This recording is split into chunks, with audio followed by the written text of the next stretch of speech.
Welcome to Conscious TV with Tom and Ramon. Go over a couple things real quick. Visit the website, of course. Want to thank everybody for their generous donations that have been coming in, and we really appreciate it. Yeah, we definitely, yay. Conscious-tv.com is the website. You can check out all our old archive stuff, and there's some really good information on there. Ramon and I try to keep some of the more current news popping on our news section there, video links, et cetera, et cetera, et cetera. So stop by and check it out. Ramon, who have we got tonight? We got someone who has a very interesting story and one that I've looked into myself, but we'll let him talk about it. Stephen Sidoni is an author, filmmaker, and social activist. Stephen spent his time searching for answers to many of his history's unsolved mysteries. He is without a question a real-life Indiana Jones in his quest to uncover the truth. Stephen, welcome to the show. Right. Thank you very much, Ramon. Stephen or Stephen? Because I hear It's some Steve. people call you Steve. Okay. Well, it's. I like the pronunciation Stephen, but it could be Stephen. I mean, it's either or, tomato, tomato. But for today, it'll be Stephen. All right. Okay. You got Cool. that down. So, Stephen, the legend of J.C. Brown, that is a fascinating story. So what got you into researching this? Well, in 2007, Tom, I was just finishing a screenplay. I had written 3 comedies, and I was looking for a challenge. So I went on the internet and I decided to search for any interesting stories that I could write about. And it was then I stumbled upon The Legend of J.C. Brown. It was an excerpt from a book written by Emily A. Frank called California's Mystic Mountain, Mount Shasta. So I became fascinated by the story, and then I decided I was going to spend 2 weeks in the New York Public Library to investigate the legend. Now, for those of you who don't know about the legend, I'll have to take a couple minutes here just to set it up. It's a baffling story about a man by the name of J.C. Brown, who in 1934, at the age of 67, appears in Stockton, California. The old-timer spins a tale about a lost treasure he found 30 years earlier in 1904 while employed with the Lord Cowdray Mining Company of England to the editor of the Stockton Record newspaper. So here he is. This older man shows up in 1934 and to the editor's office in the Stockton Record, and he claims that he has found, a lost civilization. So the newspaper man, the editor, then takes J.C. Brown to meet Harry Noyce Pratt, the curator of the Hagen Memorial Museum. Mr. Pratt then gives J.C. Brown a list of people who might be interested in Brown's story, among those John C. Root, a retired printer. So now John C. Root, the retired printer, who lives at 1784 North San Joaquin Street in Stockton, allows J.C. Brown to use his home, and gradually they organize an expedition which is formed with the purpose of participating in and exploring Brown's caves that he found in 1904, where he claimed to have discovered a tunnel in the Cascades Mountains leading to relics of apparently a lost race. So now I read that when he was putting this this expedition together, that he'd gathered quite a few people together, and Yep, that exactly. Well, that yeah. none of these people had to put out a dime. Did he actually? Well, go into the. Well, yeah. What went through there in Stockton and the mystery around the disappearance and all that stuff? Sure, I'll go through that right now. Well, so for now, the meetings were held at the home of the group's organizer, John C. Root. And J.C. Brown's story originally expanded to such an extent that the meetings were now held twice a day for 6 weeks. The followers grew to about 80 in number, and which included many prominent people. You had the newspaper editor of the Stockton Record, Harry Noyce Pratt, the museum's curator, several scientists, a retired printer, and solid citizens. And many of the followers believed that the cavern held a secret to the lost race and continent of Lemuria. In J.C. Brown then, at the meetings, this is what he states. I'm going to go through that, and then I'll explain about the money, about how much he took or did not take. J.C. Brown now tells the group that, in 1904, he was employed for the Lord Cowdray Mining Company of England. He was hired to prospect for precious metals in the gold-bearing region, and while there, he ran into a section of rock on the face of a cliff, which didn't seem to match the surrounding foundation. While examining the curious stone, he noticed it blocked an entrance to what appeared to be a cave. Brown, a geologist, thought the entire scene was unnatural and began to dig out the mouth of the cave, which is full of debris and vegetation. He began to see that it was not a small cave after all, and after much digging, he found himself in a tunnel which curved downward into the mountain. So here it is now. He finds this tunnel. So equipped with lanterns and miner's paraphernalia, he sets out to explore it. He claims that 3 miles from the mouth of the tunnel, he strikes a cross-section containing gold-bearing ore, and further on he strikes another section where an ancient race apparently had mined copper, he said later. He then told the group that he believed that the other sections outcropped onto some other parts under the mountain. He said the decline continued approximately from where he started 11 miles inside the mountain, and 2,300 feet from the surface is where he claimed he found what he called the village. Now this is the part that's very interesting, guys. He said the streets were laid out in the village. So now he sees this village. He then discovers 2 rooms filled with copper and gold tablets, about 3 and 4 inches in concave, so that one laid inside of the other. The rooms that he found there were literally full of plates, all inscribed neatly, and they were lined with tempered copper and hung with shields and wall pieces made of gold. And he believed that they were using radium to create this because it looked like it was technology that wasn't even used in the 1900s. He said that some of the gold plates he found were engraved with certain drawings and hieroglyphics that probably looked more Egyptian to him at that time. He also found tempered copper spears and other objects made of gold. So it's a major find that he found, underneath the mountain. He then opens other rooms which go into other chambers, and one of the rooms appeared to have been a place of worship. In that room, there were 13 statues made of copper and gold, and a large sun design which protruded like golden streamers. He noticed that the way the objects were thrown around, he had the feeling that the occupants of the underground village had left on the spur of the moment. So apparently, this village that he happened upon was inhabited at the time. So it seems like it was pretty recent during that time, like maybe 1-2 weeks or a year.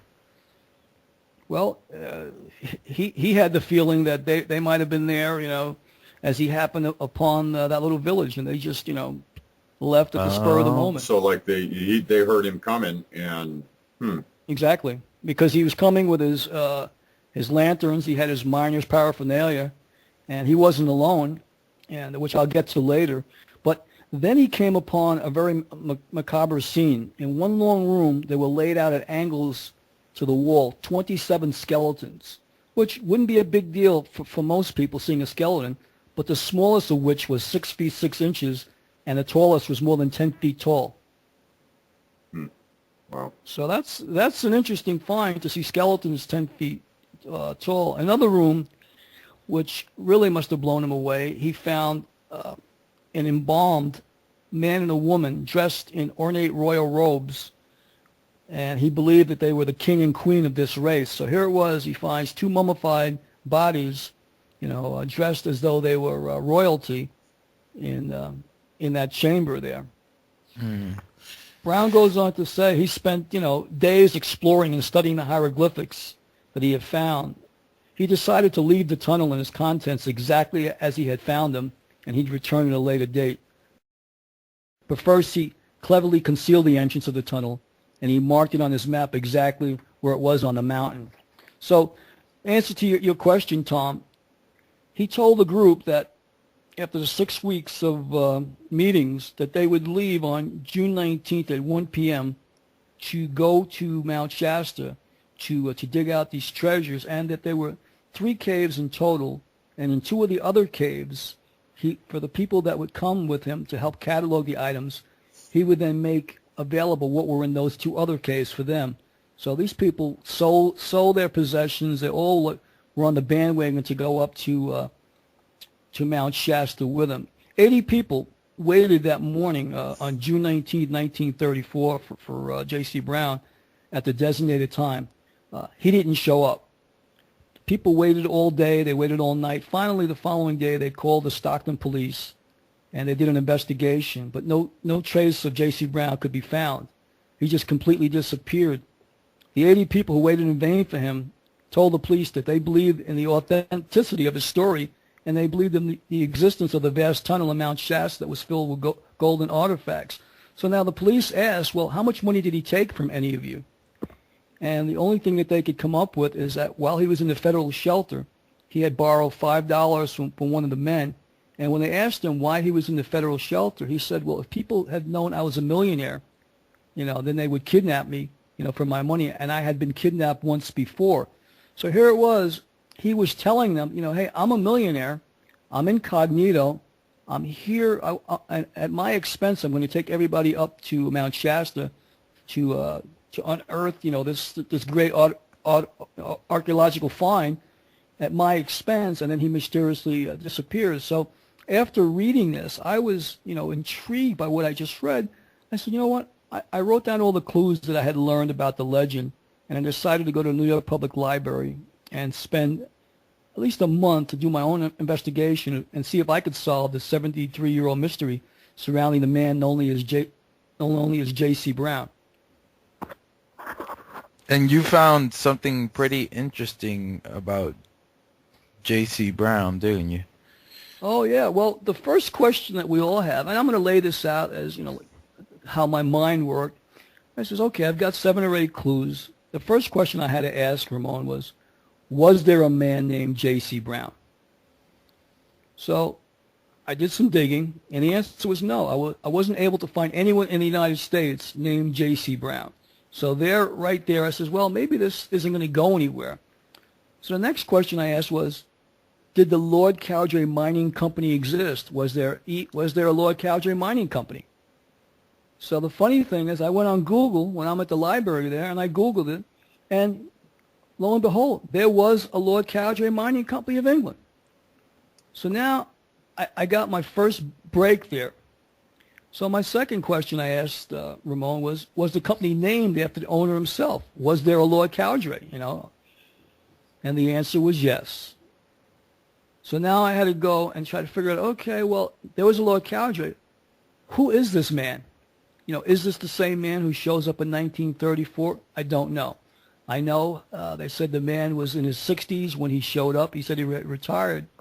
But the man said he had worked for the Lord Cowdray Mining Company all of his life and waited till after he retired before he came up to Shasta to seek the fortune. So the first question was I had to rule out Lord Cowdray or, make him definitely the guy who was J.C. Brown. But what I learned was Lord Cowdray was born Wheatman Dickinson Pearson, and he was born in July 15th of 1856 in Woodhouse, Yorkshire, England. Now the interesting thing about Pearson, his family was the company started out as an engineering company, and so he was an engineer, just like the man in the legend. But he was an oil industrialist, and he was the owner of this Pearson conglomerate. And so here it is. I have a man who, very prominent man.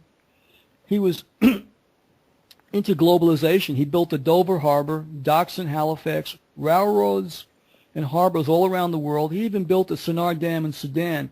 But in 1889, Porfirio Diaz invited him to Mexico to build a railroad from the Atlantic to the Pacific. Now, while they were laying track there, his crew discovered one of the world's largest oil fields, the Portero del Llano, And this was interesting because here he is now in 1890 in Mexico.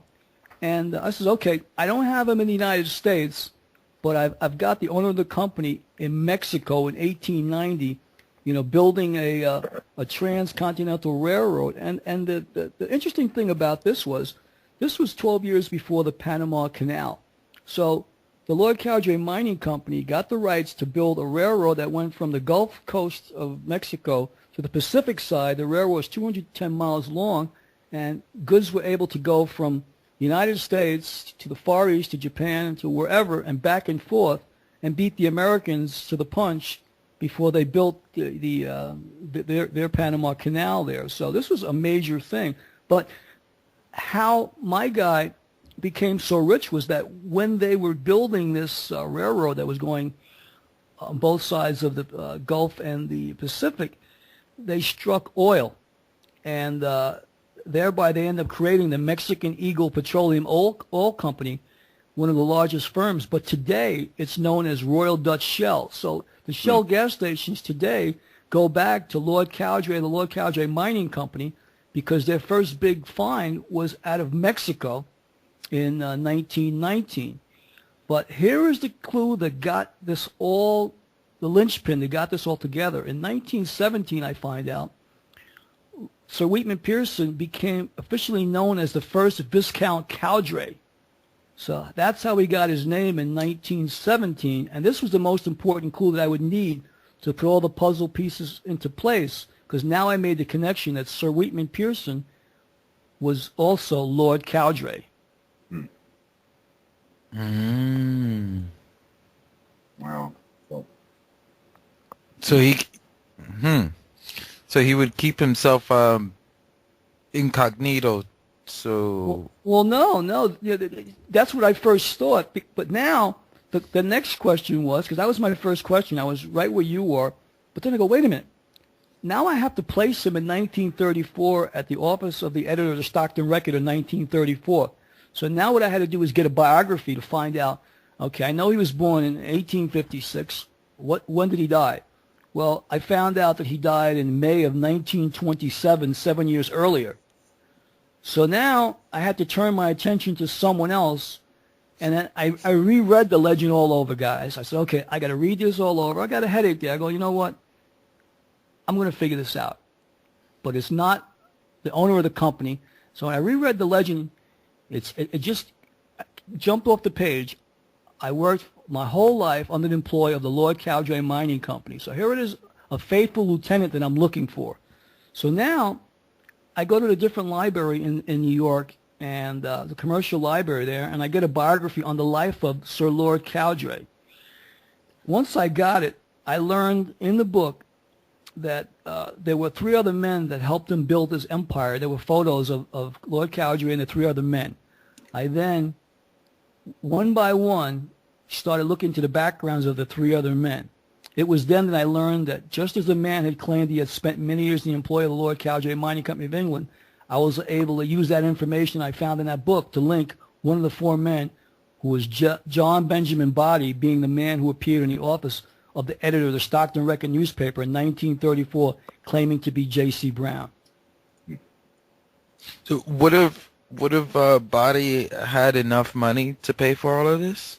Did he make enough money working with Well, yes, because what happened was when he was building, as I mentioned earlier, that's why I set it up when he was building the railroad there in Mexico under Porfirio Diaz to build the Trans-Isthmian Railroad.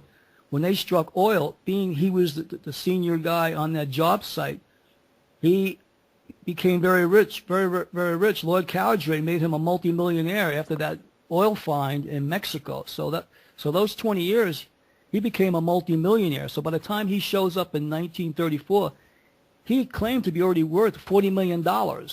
Lord Cowdray, his boss, when he died in 1927, he was worth over $300 million, and it was claimed to be the sixth richest man in the world in 1927.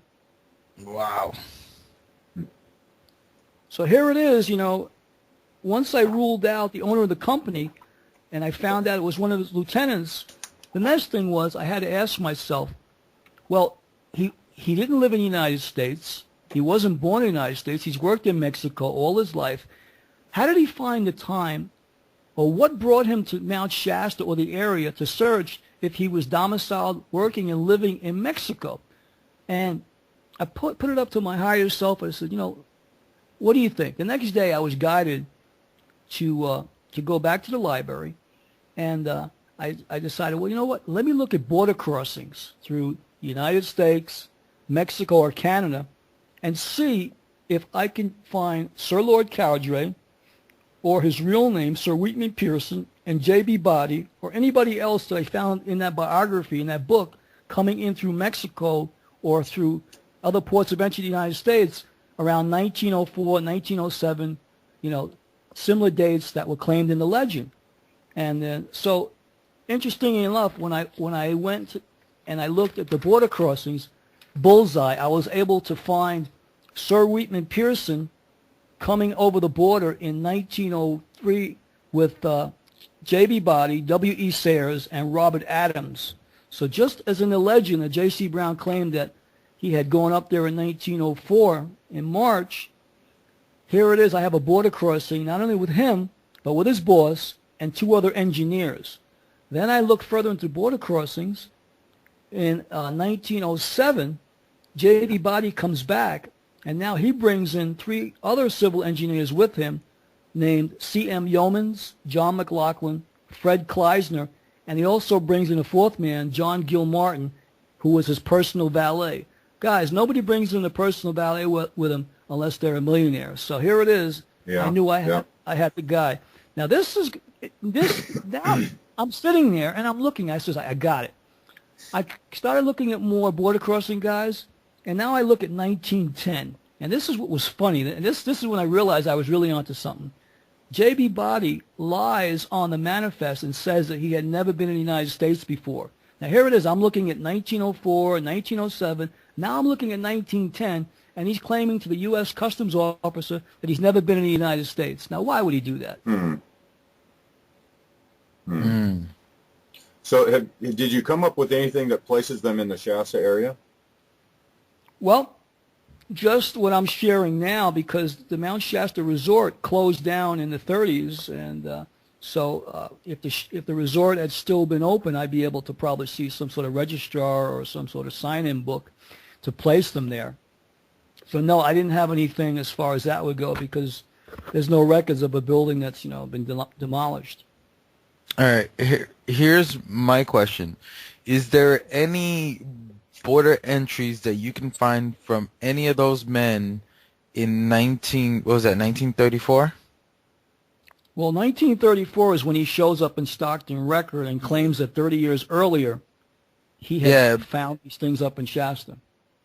Exactly. I'm wondering if he left in a hurry because someone was beating him to it. Maybe one of the other 4 men? Well, interesting enough, the other men, I checked all border crossings for these guys, and they never came back through the border, the engineers that he brought with him, because those guys worked for the Lord Cowdray Mining Company. They were loyal. I mean, C.M. Yeomans was someone who came in from Australia to work specifically in Mexico. John McLaughlin was another guy who was from Utah. Fred Kleisner was somebody out of Austria. So the people he brought in there on the second time with him, the engineers, were brought in under the instructions of Lord Cowdray himself, the owner of the company. So this was something that initially was done between the owner and J.B. Body together to orchestrate this, or bring my guys up there and see what you guys come up with. Once I ruled out the owner of the company and I found out it was one of his lieutenants, the next thing was I had to ask myself, well, he didn't live in the United States. He wasn't born in the United States. He's worked in Mexico all his life. How did he find the time, or what brought him to Mount Shasta or the area to search if he was domiciled, working, and living in Mexico? And I put it up to my higher self. I said, what do you think? The next day I was guided to go back to the library, and I decided, well, you know what? Let me look at border crossings through the United States, Mexico, or Canada, and see if I can find Sir Lord Cowdray, or his real name, Sir Wheaton Pearson, and J.B. Body or anybody else that I found in that biography, in that book, coming in through Mexico or through other ports of entry to the United States around 1904, 1907, similar dates that were claimed in the legend. And then, so interestingly enough, when I went and I looked at the border crossings, bullseye, I was able to find Sir Wheatman Pearson coming over the border in 1903 with J.B. Body, W.E. Sayers, and Robert Adams.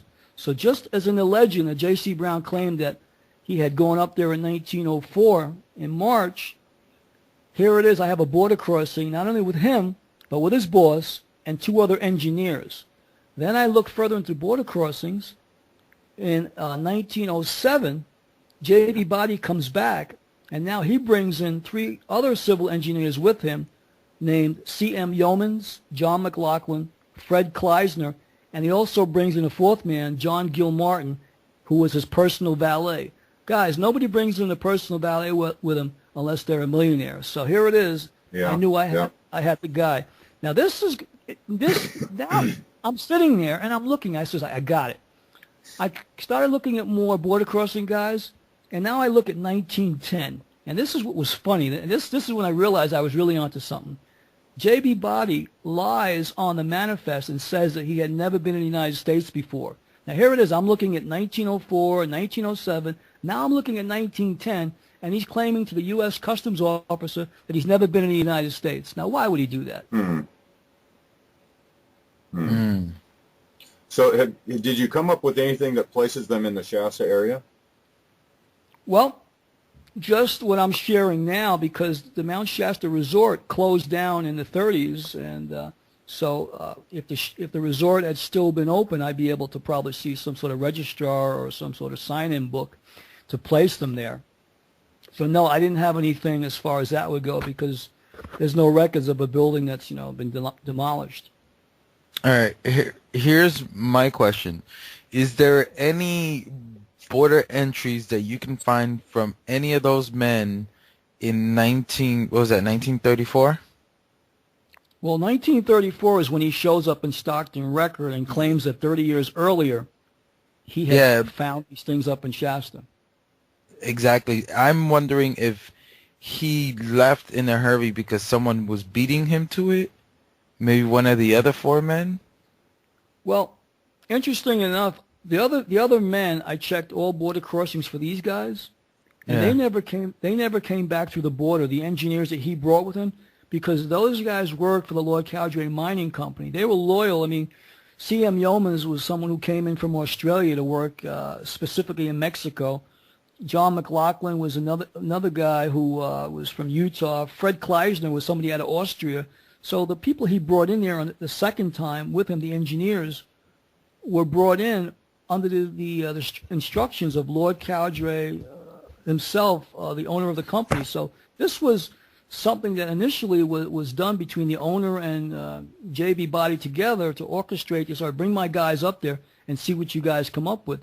So, I mean, this was done through the company initially. Now, what was interesting then, in 1911, Lord Cowdray again accompanied J.B. Body back over the border, Laredo, Texas border in 1911. So the owner of the company not only comes in first in 1904 with J.B. Body, but he comes in again in 1911 to come back up to Mount Shasta again. So here it is. He's an active part in this in the first 7 years, after the discovery of the tunnel.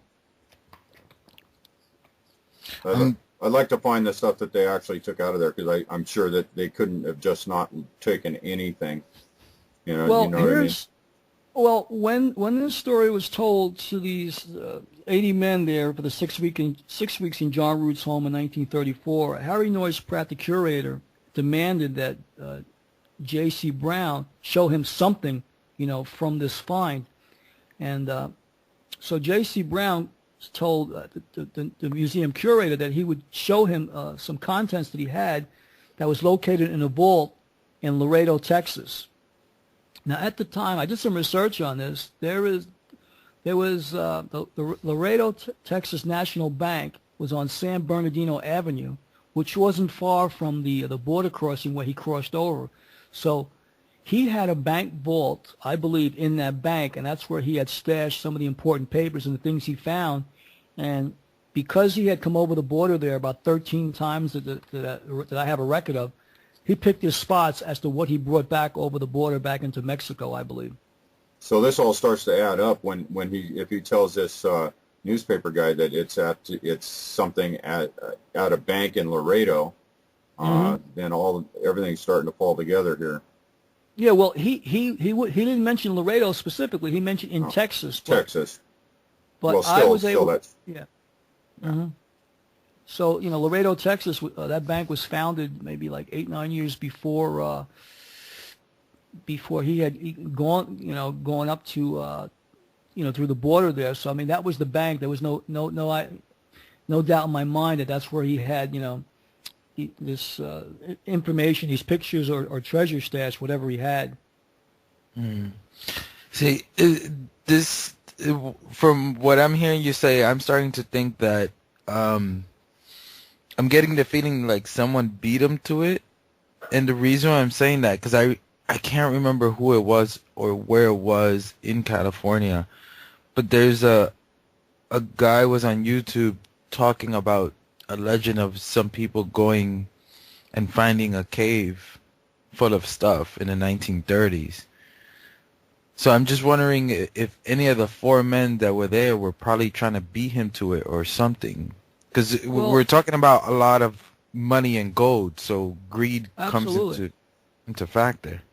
Oh, it's a big factor. That's why I look closely at the other three men that he was with, and on the first trip, and then the other three men that he brought in on the second trip to see if I could tie any of them coming back into the country, and see if they were the ones who went out there and made. Because like you said, there's gold fever. He claimed, though, that during those 6 weeks of meetings that he had been kidnapped once, and he barely got away with his life. And he had said that after he told his wife and his in-laws about, what he had found 30 years earlier, or after that, they all wanted to go back to Shasta, to dig up what he had found. And mysteriously, they started dying one by one. And he also had an accident which was very serious, which he didn't elaborate on, but he claimed that he had been followed on many occasions, and didn't say who they were, but I'm sure that, people didn't want this secret to come out, and they did not want him coming into the country to change the existing paradigm at that time. Yeah. So you believe you've done some searching up there yourself, up on Shasta yourself. I'm going to get to that now. Yeah. So after I discovered all this on paper, I contacted the Stockton Police Department, and I informed them that I could solve the disappearance case of J.C. Brown. I was told by the police officer that the case was closed, but that I should contact the newspaper who put out the article on June 19th of 1934, and I was put in touch with a columnist by the name of Michael Fitzgerald of the Stockton Record. I put a call into him, and I shared my findings with him. I was able to provide him with accurate information without even having a copy of the original newspaper that was published in the Record on June 19, 1934, regarding the disappearance of J.C. Brown. After I gave him this information that there's no way I could have known, he sent me back a PDF file of the actual stories that were written, and then I was able to get more information. But at that time, what I learned after was that he claimed he was worth over $40 million. So that piece of the puzzle I didn't have. I had just about everything else. But the columnist interviewed me immediately because he couldn't believe that I had put together this, and laid it out in a very pretty much easy format for him to follow. And him having the article there, he was pretty much convinced that I had to be on the right track. And then after that, did you head over to Shasta, or were you still? Well, right after that, I decided, well, you know what, I'm going to go public. So I ended up going on Coast to Coast with George Norrie, and shared it with George. And then I got a lot of people hitting my website. I've got emails, and then I got contacted by a viewer who sent me a CD about Mel's Hole and said it might be something to do with my research. I ended up coming out to the West Coast and started looking for, the tunnel myself. But what was interesting is in November of 2008, I was sent an email from a man named James, who I later became friends with after he listened to my interview with George, as I mentioned on Coast to Coast, and he emailed me a story. And this is what was the clincher. He emails me a story written by a man who claimed that he had stumbled upon an unusual basalt volcanic rock formation that led to an underground civilization lit under Mount Shasta that he called Telos. Now, I had never heard of the name Telos, but this email was very interesting. The article was written by a man known only as Brad. But this guy, Brad, claimed that he and his daughter were hiking in the ancient volcanic mountains of Dunsmuir, California, walking off a heavy Thanksgiving dinner from the day before. Now, this is in November of 2008. So after they're walking off this dinner, something extraordinary happens. While they were hiking, they were discussing the folklore surrounding the Mount Shasta region and the Lemurian civilization said to be living in a massive cave city within the volcanic mountain. As Brad and his daughter rounded a corner, they came across the rugged basalt rock with two doors. They stopped and took photos of these doors, when suddenly a tall figure wearing a long robe greeted them, speaking with a British accent. Brad and his daughter asked the man where he come from because he startled the both of them, and the man replied, from inside the mountain, the city of Telos. Now here is a man wearing a robe, a tall figure, just comes out of nowhere, and then the man said that they had found one of the back entrances to Telos, and then he graciously invited both Brad and his daughter into the entrance. Now, Brad and his daughter, they were curious, but of course they were both frightened, and they declined the man's offer to go inside of the mountain with them. The figure then, as quickly as he arrived, disappeared, but before leaving, he swore Brad and his daughter both to secrecy, never to reveal the location of the doors to Telos. Brad concluded the story by stating that until this time, he and his daughter considered the Lemurian civilization to be mere folklore. Guys, after reading the story and looking at the photo, I jotted down all the notes and the clues I learned from it, and I decided that I was going to look for this rock formation, because as I studied the photo closely, I believed that there were no coincidences in life, guys, that when I got this rock formation with these doors was where J.C. Brown claimed that he went into to go underneath this and find the lost treasure under Mount Shasta. So I believe I had a photo, and I was going to now come out to California and look for this unusual basalt rock formation. So now, for a year, guys, I've gone over the clues. And it was my theory that Lord Cowdray and J.B. Body stumbled upon this rock formation by accident and while vacationing at the Shasta Springs Resort in Dunsmuir, California. And when I came up with why I believe they went out there, I then researched the history of the Shasta Springs Resort, which is located about 3.5 miles north of Dunsmuir, California. And picture this. You got two men, very, very wealthy. One's worth about $40 million. The other's worth about $300 million.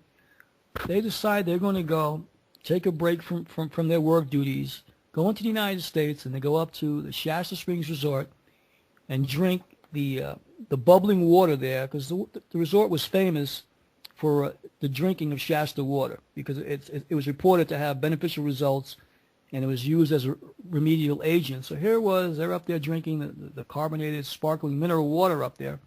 And I believe that while they were up there, that they found, walking on the grounds of this property, this unusual rock formation. So armed with this information, I decided that I was going to go, to the Dunsmuir area, and I was going to look for this man, Brad, who claimed that him and his daughter had found these doors, and that's what I did. I went up to Dunsmuir, and I was able to start asking questions like a detective would, and I was able to find out Brad's identity, and then had Brad emailed by a friend of mine, and then he confirmed the information about what happened with him and his daughter, but he added to it that the doors close off lava tubes that go northeast towards Mount Shasta, and these tunnels bring glacial waters from Mount Shasta to Dunsmuir. These same tunnels are also the source for the Mossbury Falls in north of Dunsmuir. So here it is. These lava tubes go for 11 miles, if not more, leading back to Shasta. So now I figured, okay, if I'm right, I'm going to find these doors. So I began hiking and exploring the area that surrounded where the Shasta Springs Resort was once located. On the second day of my exploring, I came across that strange-looking basalt volcanic rock that J.C. Brown had claimed he had found many years earlier. From the location of this unusual rock formation, it was approximately 11 miles from the base of Mount Shasta, just as J.C. Brown had claimed in his legend, and I am fairly certain, guys, that it leads to an underground city in the bowels of Mount Shasta. Is this the one in Panther's Rock? No, this is not on Panther Meadow. This is Okay. no. What you're referring to in Panther Meadow is there is an opening there that most people can't see, but if your vibration is high enough, this rock will open, and then people will be taken in. A lot of people talk about being taken in. Telosians will come out, ascended masters that will take certain people in there, but the opening will only appear if the right conditions exist. It could either be through harmonics, it could be certain things, elements have to come into play, but there is other openings up on the mountain but they cannot be seen by the naked eye. But there have been a number of people that have been known to be taken in. And a lot of stories come up from Panther Meadow and up further that I've documented. And I've been up in Panther Meadow, and I know where some of these other places are on the mountain. So, yeah, there is some truth to what you just elaborated to. But those openings appear to be more an etheric nature, not in the physical 3D. It's more in the fifth dimension that you're referring to. So I wonder what it would take to get an actual the permits or whatever it would take to do some sort of an excavation or expedition into the mountain like that. Well, I can tell you, last year I was doing a show in Shasta called Legends, Mystery, and More at the college, at the COS College, and at the time I had just gone public. They had put my article in the Mount Shasta News newspaper about what my find was, and someone had done some digging on the mountain, fairly large hole, looked like they might have had tools to do it with, and the Forest Service were looking for the people who were digging on the mountain because it's on U.S. forestry land. They wanted to arrest the person who had started his own excavation up there. And someone had even gone to the college and was asking if they could have all the copies of my shows because they wanted to see if I had claimed that I had done any digging up on the mountain where this excavation had taken place. So, which was funny because they bought the 13 or 15 shows that I did, at the college, and but I'm still here, so obviously I wasn't the one who was responsible for the digging. You won't be able to get a permit to dig unless the Smithsonian Institute or some people of that nature would be going with you or would be overseeing the dig, I would think. Yeah.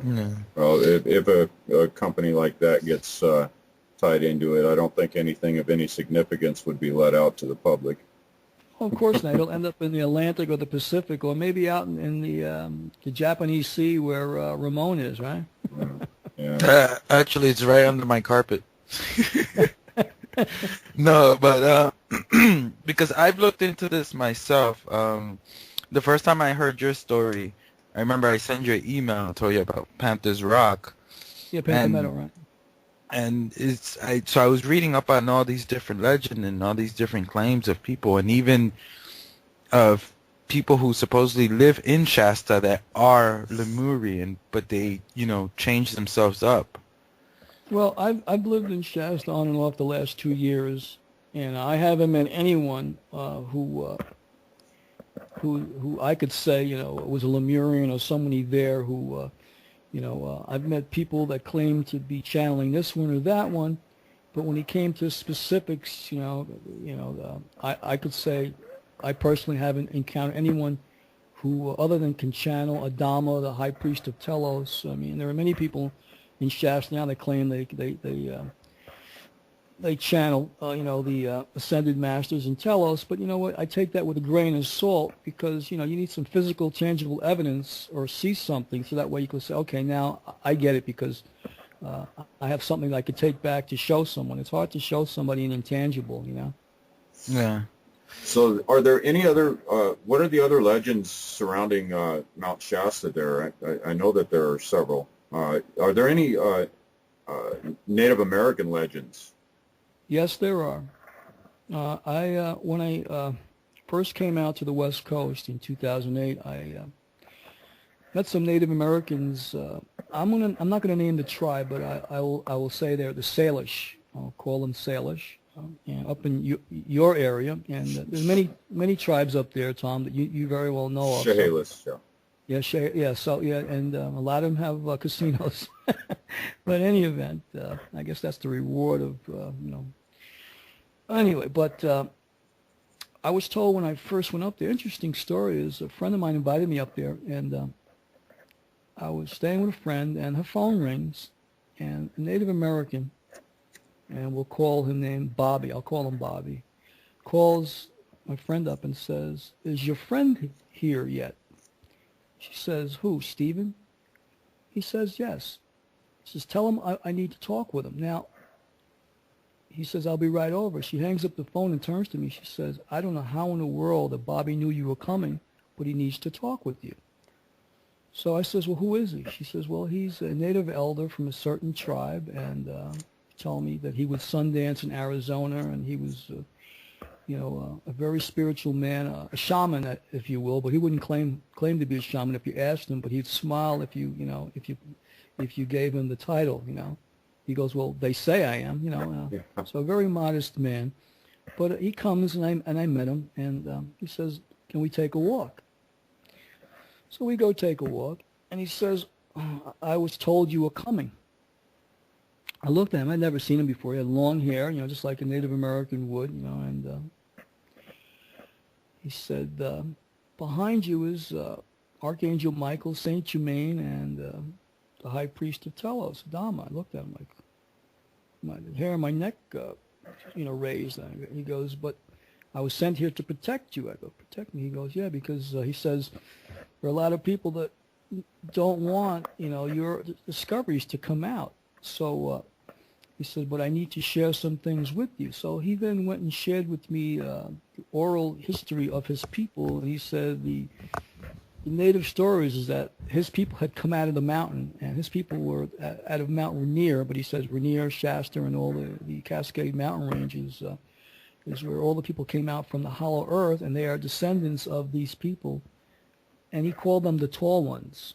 And he said, so I asked him, to describe them. He said, well, his grandparents would tell him about them fishing in certain rivers, and they were 7 to 8 feet tall, if not taller. They wore buckskin, long hair, and he said that they were known to come out, and then if people went near them, they would dematerialize. He said they all had the power of to change from the 3D to the 50, and you wouldn't see them, so they could just dematerialize right before your eyes.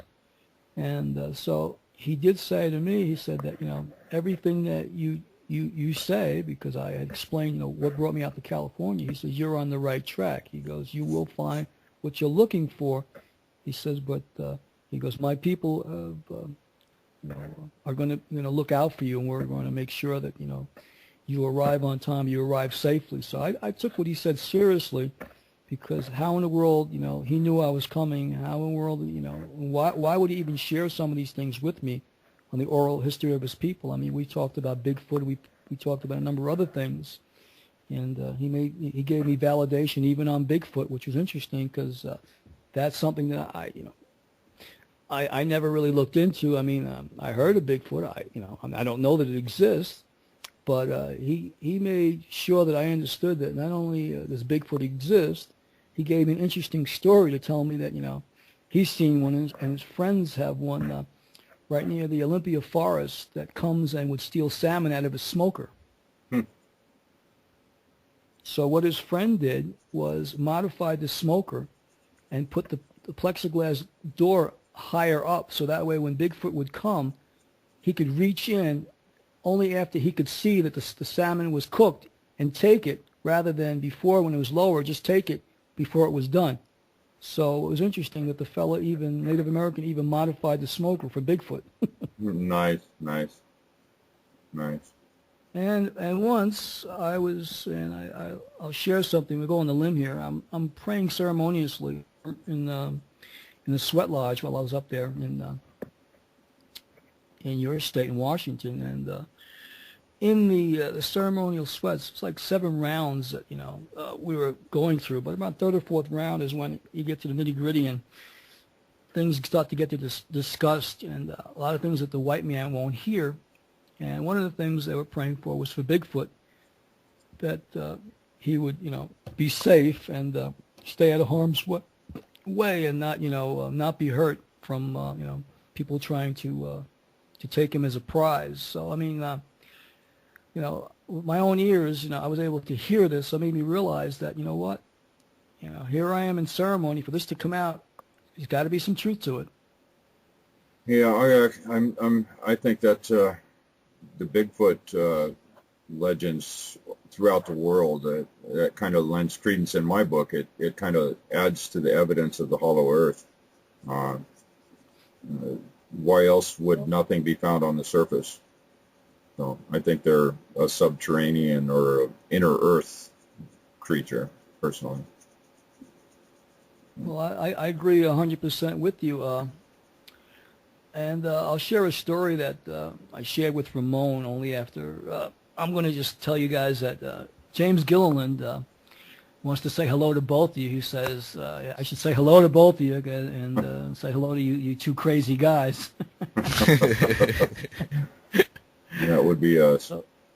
Yeah. So okay, I will pass it on, but I'll do it in a lovingly fashion. But being I mentioned his name, I'm going to share a story. And this happened right after I came up to Olympia, Washington. I went down to his ranch, and his ranch is in Trout Lake, Washington. And I was going to stay at his ranch for 3 days. And so this is August now of 2008. And while on his ranch, the first night, about 30 people assembled out in the field there. And if people don't know, that his East City Ranch is known to have UFO activity above his ranch, which is in close proximity to Mount Adams, another large mountain range in Washington. So we're out, 30 of us, and we're looking up at the night sky, and we're able to see some UFOs that night. We're out about 2 hours. It was 8 till about 10, and around 10 o'clock it started to rain very hard. So everybody scattered, and I had a tent, and my girlfriend had a tent right out in the open field, and we went to bed, and sleeping about 4 hours, and all of a sudden I see a figure over my tent. It must have been about 8 or 9 feet tall. I see the shadow, this ominous presence above my tent, and I had the little zipper pocket in the front of the tent. I quickly zipped it open to see what was looming outside of my tent. I thought it might be a bear or what could it be, but it looked human the way it was, just posturing over my tent.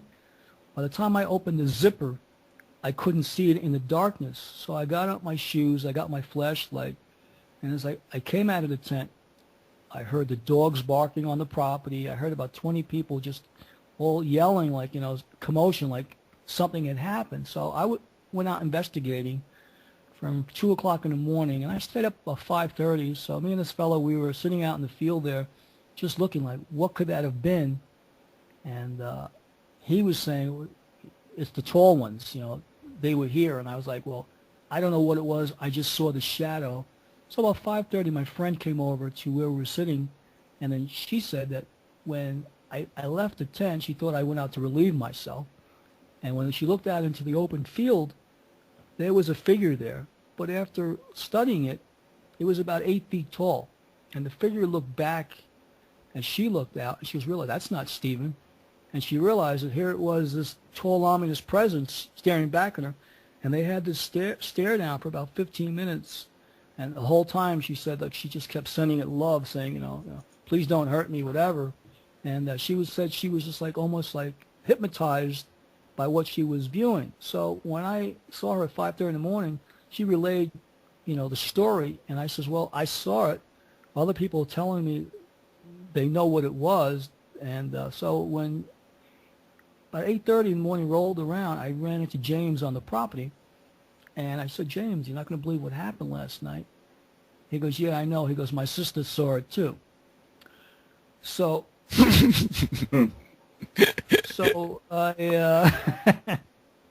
least I had validation, that, it was something that was just, unbelievable. And I don't know how I would have reacted to it had I actually seen it, because it was 2 o'clock and I just opened the zipper.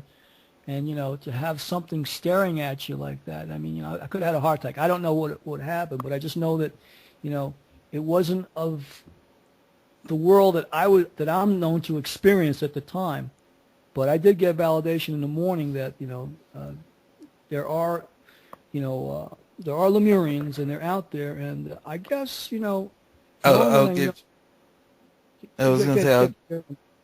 I'll give you a quick story to validate yours.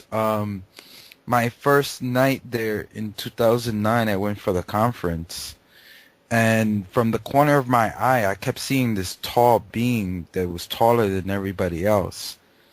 And I remember I mentioned it to James, and he says, "Oh yeah, they'll be in the crowd, but you can only see them if your peripherals, or if your eyes are trained to see auras." And, yeah. Mm-hmm. So, yeah, there's definitely something really tall up there, because you keep seeing somebody who's really tall, and then you look, and it's just the regular people, and then you're looking at the sky again. And well, I was just up in Oregon, up in Ashland, probably this summer, and I was talking to someone relating a story like I am to you guys about J.C. Brown and Lemurians. And this person was clairvoyant, and they looked around outside of the tent where we were talking.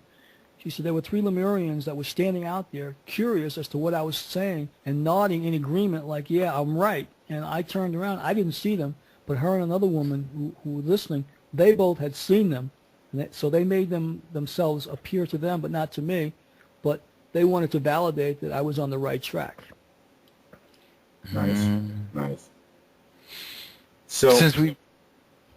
So we're nearing the top of the our first hour here. We're going to do another hour with Stephen in our archives on the website. I want to give you a chance, Stephen, to talk about some of the projects that you got going on and some of the new stuff, and get out your website and et cetera, et cetera.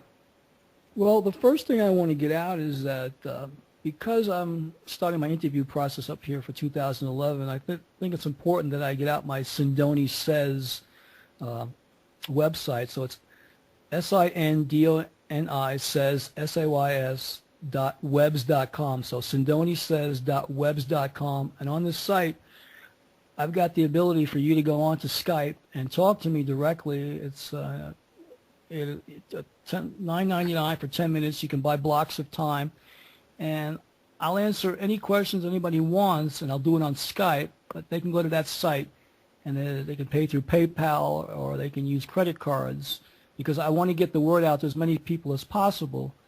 And because of the things that I do, it's not hard. It's pretty hard for me to have a 9-to-5 based on the things I talk about. So this is the way I want to generate income, and part of the proceeds would go to a nonprofit organization. So that's SindoniSays.webs.com. I also have another website. It's my name, Stephen Sindoni, with a P-H-E-N, Sindoni.webs.com, both on webs.com. That also gives you interviews. You can hear, I believe I have interviews with George Norrie. You can hear a coast-to-coast interview. You can buy products and merchandise there. And there's also a YouTube site that you can go to at Sindoni Productions, where I have about 100 movies out that you can watch, different movies on different topics, a number of topics. So it's 3 places that you can go to. But the SindoniSays.webs.com will be a place that people can go to if they want to schedule time with me to talk about any of the things, whether it be legends, mysteries, or conspiracies or more. I'm going to allow people to, be able to get a hold of me in that way and clear up some of these things that have been, I guess, buried for a number of years. So we'll have all those links on the BBS, on our page on BBS, and we'll have them linked in the on the Stephen page on our website in the archives. Well, Yeah, that's you awesome. have to do I is really appreciate click on his photo. I'll take you right to his website. Oh, what were you saying, Stephen? Well, I thank you guys for allowing that to happen because, as I said, I mean, this information needs to come out, and I think it's time the masses get a wake-up call. Yep. So we're going to continue this in our archive section, and we're going to go into some of the inner Earth stuff and talk about a lot of the stuff going on there, some of the legends and things going on. The evidence for our hollow Earth. So I hope everybody pops on over and joins us on the website to continue this great interview. Yeah, and make sure, don't believe anything you hear. Do the research yourself. And if you research into a lot of the things we talk about on the show, you'll be amazed. Tom? Condemnation without investigation is the height of ignorance. So, And I always say, if believe in 50% of what you hear and investigate the other 50%, and then discern the truth for yourself. there we go. All right. Good night, everybody. We'll see you in the archives. Cool.